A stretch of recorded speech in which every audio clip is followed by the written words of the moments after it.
Hello everyone, আজকের recipe আলুর সাদা তরকারি, যেটা আমরা রুটি, লুচি, পরোটা সব কিছুর সাথে খেতে খুবই ভালোবাসি।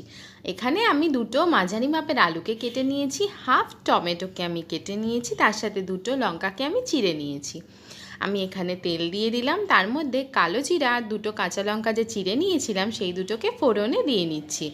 দিয়ে ফোড়নটা নাড়াচাড়া করে যে আলুগুলো আমি কেটে রেখেছিলাম সেই আলুগুলো আমি এর মধ্যে দিয়ে দিচ্ছি ভাজার জন্য।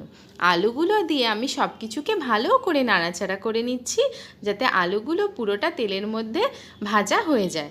এবার ভালো করে নাড়াচাড়া করে আমি এটাকে ভাজার জন্য কিছু সময়ের জন্য রেখে দিচ্ছি। আর খুবই সামান্য পরিমাণে লবণ আমি এর মধ্যে দিয়ে দিচ্ছি। লবণটা আপনারা আপনাদের স্বাদ অনুসারে দিয়ে নেবেন। আমি এখানে হাফ চামচের মতো লবণ দিয়ে নিচ্ছি, দিয়ে আবারও এটাকে পুরোপুরি খুব ভালো করে লবণটাকে মিশিয়ে নিচ্ছি, নিয়ে পুরোপুরি ভাজার জন্য রেখে দিচ্ছি। ভাজাটা হয়ে গেলে যে টমেটোটা আমি কুচি করে রেখেছিলাম সেই টমেটোগুলো আমি এই আলুর মধ্যে দিয়ে দেব। দেখুন আলুর মধ্যে টমেটোগুলো আমি দিয়ে দিয়েছি, তারপরে আমি আবারও এটাকে মিশিয়ে নিচ্ছি। আর তার সাথে আমি এখানে দিয়ে নিচ্ছি সামান্য পরিমাণে চিনি, কারণ এটা পুরোপুরি নিরামিষ তরকারি, তাই জন্য চিনি না দিলে কিন্তু এর স্বাদটা খুব একটা ভালো লাগবে না। আমি চিনিটা টমেটোর সাথে দিয়ে নিচ্ছি, তাতে একসাথে টমেটোটার সাথে চিনিটা ভালো করে গলে যাবে এবং মিশে যাবে। তারপর দেখুন ভাজা হয়ে গেলে আমি এর মধ্যে গরম করে ফুটিয়ে রাখা জল আমি দিয়ে দিচ্ছি।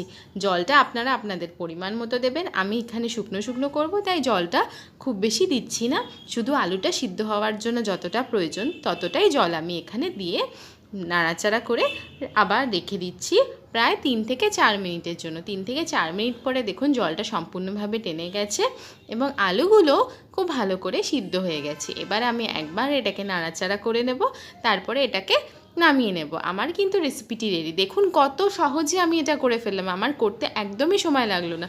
অবশ্যই এটা করে দেখবেন, তাতে আপনাদের কিন্তু সব কিছুর সাথে খেতেও খুব ভালো লাগবে। যদি ভালো লাগে লাইক করবেন।